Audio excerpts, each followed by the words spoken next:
Well, hello there. It is great to see you again, and welcome back to the Advance Your Wealth live stream series. I am your host and moderator, Ryan Ruff, and as always, we've got Homer Smith, our star of the show, joining us here from Konvergent Wealth Partners for another wealth management related discussion. That's what Homer and I tackle each time we get together. And a quick note for those of you that are jumping in, joining us live here on the Facebook live stream today, we appreciate you being here. And a big part of the reason why we do this live here on Facebook is we want to open up the opportunity for you guys to leave any questions or comments regarding the topic at hand behind for us. And Homer and I will make sure we take some time, out to address those questions and comments throughout today's show. So feel free to leave one of those beneath for us. But if you're checking us out after the fact on a podcasting platform, maybe YouTube, either way, great to have you. We appreciate you being here. Today, we've got a really good conversation dialed up for you guys. Today, we're really talking about a process, and it's a tried and true. So let's frame it up here for you.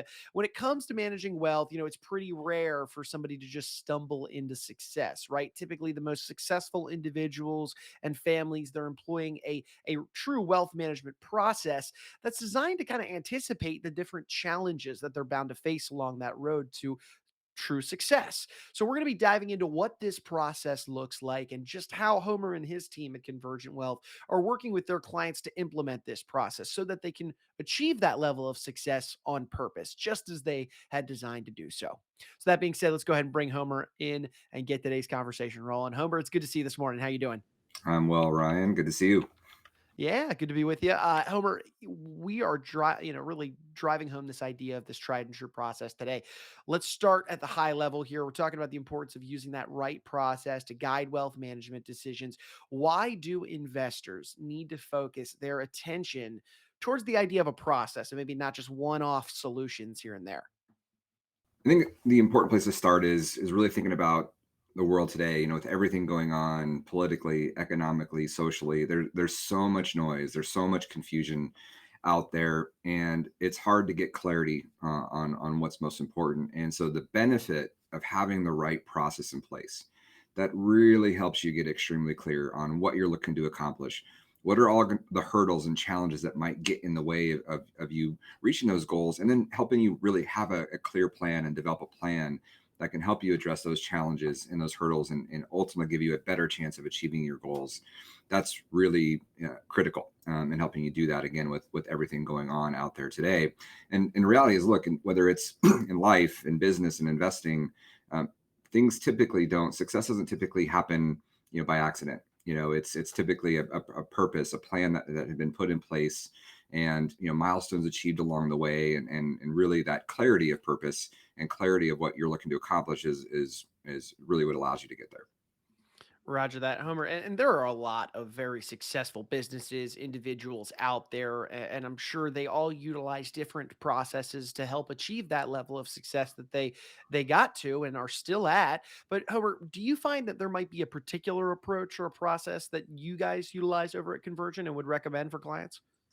Absolutely. Sometimes our process is called a virtuous cycle because it's really multi-step, and it's something that it's continually reinforced over time, and to make sure that it's increasingly positive in terms of the results that it can achieve. And there's really six key components of it. The first one is profiling, and really developing a deep understanding of you, and oftentimes we call this discovery.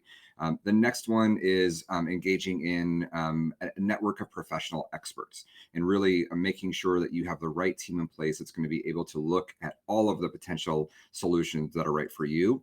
And then the next piece of that is what we call scenario thinking or scenario planning. And it's really looking at what are all the possible outcomes that we need to be thinking about now and want to plan for along the way. The next there is, once we understand kind of all these things that can come into place through all those scenario planning, it's really framing the recommendations in a way that's understandable and clear, so that you're actually willing to implement them, which is the next step. Because if it's not clear and you're not comfortable with the solution, you're not going to go forward with that next step, which is actually implementing the solutions. And then finally, things change. And so the last component of that is making sure you're monitoring and refining everything, and all the steps necessary along the way. And it's really an ongoing process. Roger that. And Homer, I want to unpack each one of those steps because there's probably a lot to get into with each one. Let's start with the first one that you had mentioned, that idea of developing a deeper understanding of who you are yourself, that discovery, if you will. Walk us through what this entails. What I find is most financial advisors and wealth managers are do focus a lot on getting to know you on a personal level to some extent and your goals. Um, but it's really effective wealth planning comes when it goes much deeper than that, and it really starts with your values, understanding what is driving the decision making that's going on in your life. And a lot of people, you make financial decisions on an ongoing basis, but you don't recognize necessarily that likely behind that are a bunch of personal values that are driving those decisions. And so, what our first step in that process is helping our clients understand what those values are. And it also helps us get a better understanding of why our clients making the decisions they're making. And again, it's usually driven by those values. We also want to understand their goals, but not just their goals for themselves, but really goals for everybody that's important to them, including their family, their business, and the community, and making sure we're capturing all of those components of that. Also, the relationships that are important to them, along with that. And again, everyone and everything that's important to them, everyone and everything that's going to be impacted by those decisions. And we want to know their interests. This is an area that oftentimes when I'm meeting with clients and we're asking about their hobbies and things like that matter to them, they're why as a financial advisor are you asking us questions like that? And it's really, without that deep knowledge and deep understanding of even things like what matters to you most and what interests you, without that, we're not able to really bring all of the best solutions to the table. And then it's the process that you want to work with, right? So we talked earlier about the cycle, which includes other professionals. It's important that we understand at a deep level, how do you want to communicate? Is email, phone, in-person meetings, how often, how involved do you want to be? It's all of those components together, which, whether we call it profiling or discovery, is what's really going to allow us to be in a position, which what our clients tell us that differentiates us more than anything else, is that we end up caring about our clients, their wealth, their family, more than anybody else other than those that share their last name. And so that's, it's gratifying that our clients Yeah. really focus in on this relationship component, this discovery profile, and that we get to know them so well that we're able to care about them at that level. So I think that's an important first step in the process. Yeah, yeah, absolutely. So here you are, you've got this detailed, extensive knowledge now of your client and the world around them and those who matter most and really what makes them tick. So Homer, walk us through that next step that you had mentioned in this virtuous cycle and where the idea of this professional network comes into play. Uh, I wish I could tell you that, as a top wealth manager, that I know everything there is to know about every solution strategy that we could bring to the table for a client. But the reality is, no advisor, no matter how experienced and skilled they are, is going to have the deep enough knowledge on all of those areas to really bring all of the very best solutions to the table for a client. So it's critical that your wealth manager have the right team of professional experts on tax, estate planning, and all sorts of other areas that are going to relate to your business and your personal and family planning, and be able to bring them together in a collaborative way where they're all getting to know you and understanding your situation at a very deep level, and then working together to bring the very best possible solutions to the table. So it's, again, there's no one professional that can really do this on their own. And we talk a lot in our sessions about this concept of family office, and we talk about a lot with our clients today. And at the end of the day, there's, if you interview one family office, or if you ask, what the definition of a family office, every family office is going to have a different definition of what that is.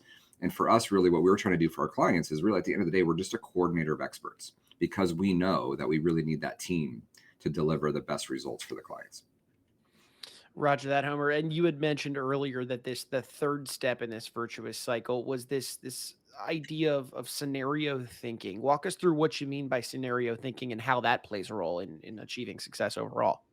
Yeah. So once we understand the client at a deep level, we've got the Hmm. right team of professionals there. What happens a Yeah. lot is now this idea of scenario thinking. And at the end of the day, what it's really all about is generating a lot of what if questions and helping the client walk through all sorts of different scenarios that, if not addressed, could lead to outcomes that they're not wanting in their planning. You know, something as simple as, what if me and my spouse die young, and, who should have unrestricted access to the money, or when should my kids have that access?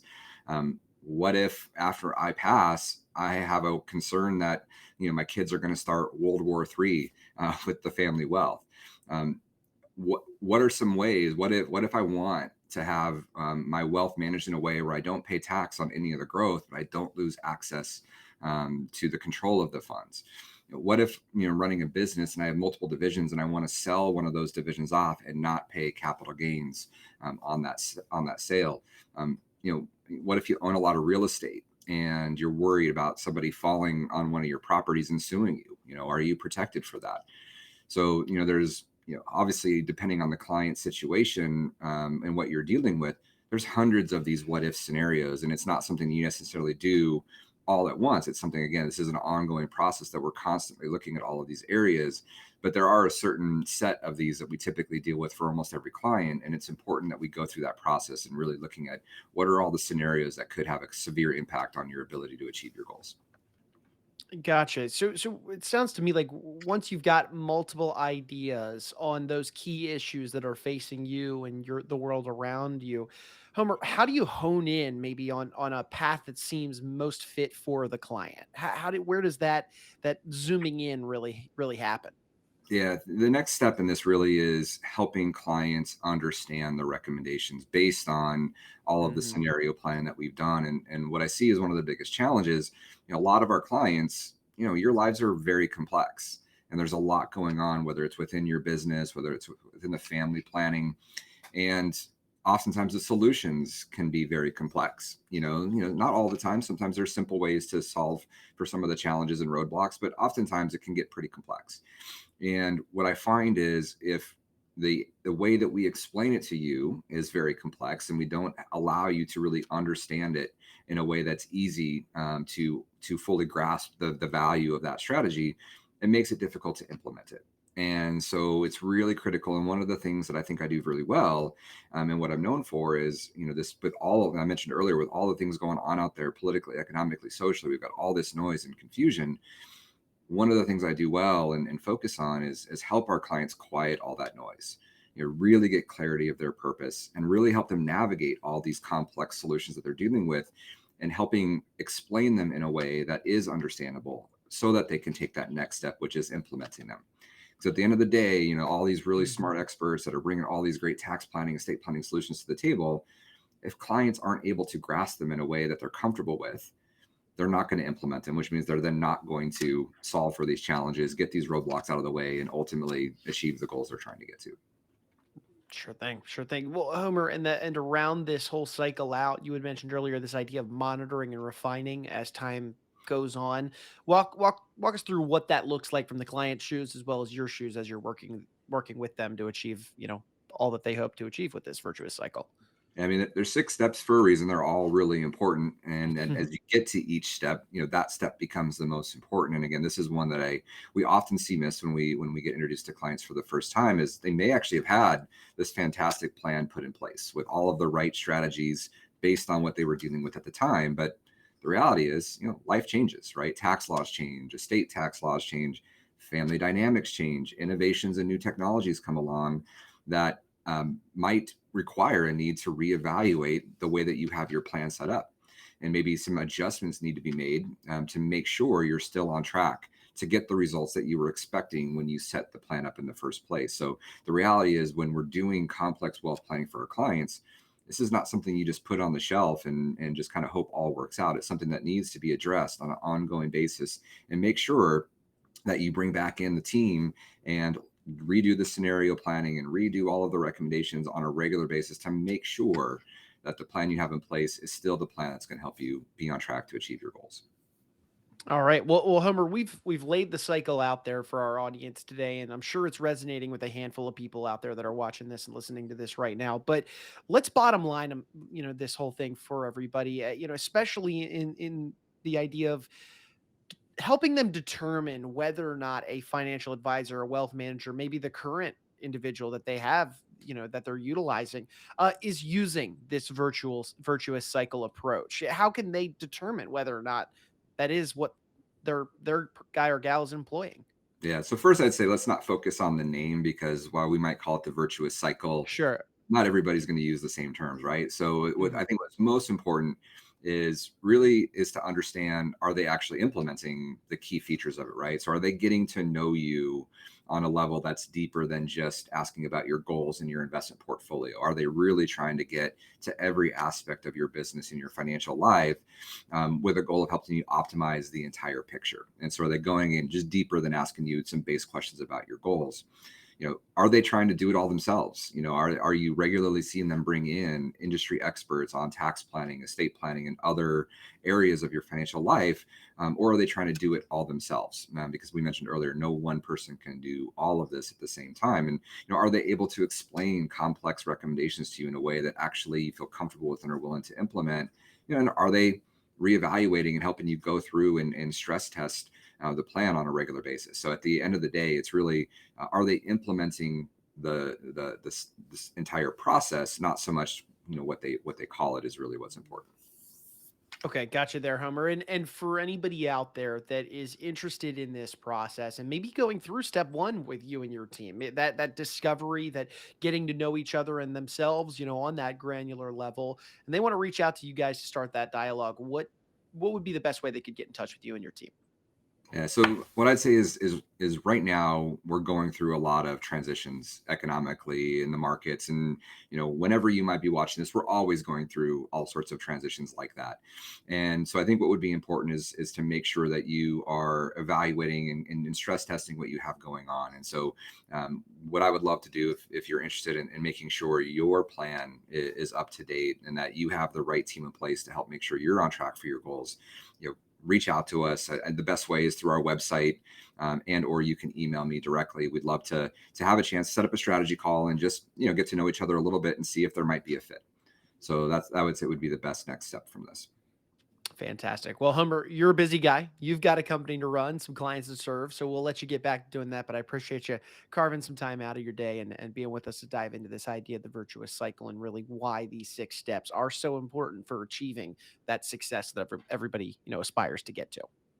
Thanks, Ryan.